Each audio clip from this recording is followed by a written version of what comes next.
আসসালামু আলাইকুম। কেমন আছেন সবাই? আলহামদুলিল্লাহ আমি ভালো আছি।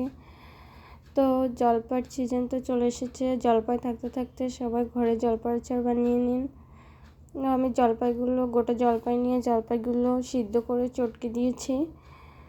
এরপরে কড়াইতে পরিমাণ মতো তেল দিয়ে দিলাম, সরিষার তেল।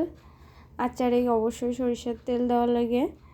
এরপর দিয়ে দিলাম রসুন, আদা বাটা, শুকনো মরিচ ফালি, তেজপাত, আর এটাতে ছিল আপনার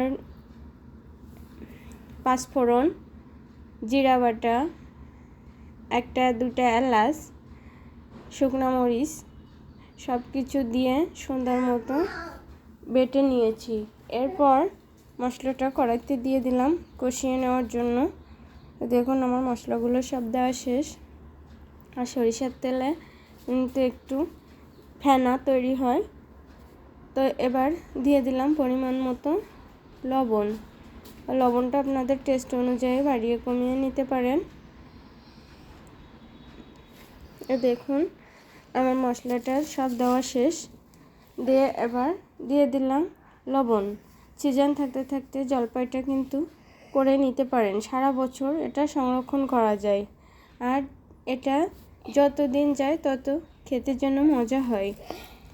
এবার সব মশলাগুলো কষিয়ে নিলাম। আর আগে থেকে আমি জলপাইটা সিদ্ধ করে রেখেছি।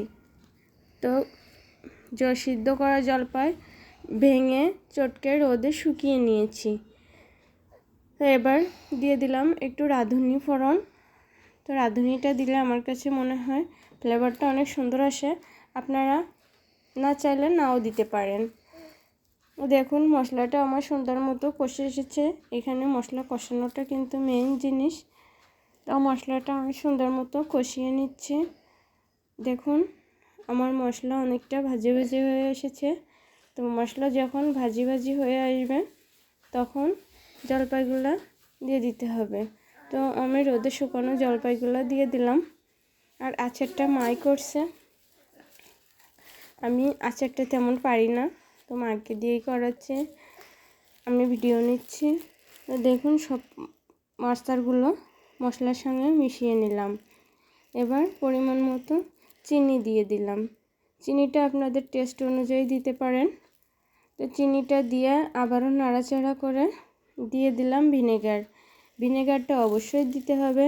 ভিনেগারটা আচার দীর্ঘদিন ভালো রাখতে সাহায্য করে। দেখুন আচারটা দেখতেও যেমন, খেতেও কিন্তু তেমন টেস্টি। সবাই ভালো থাকবেন।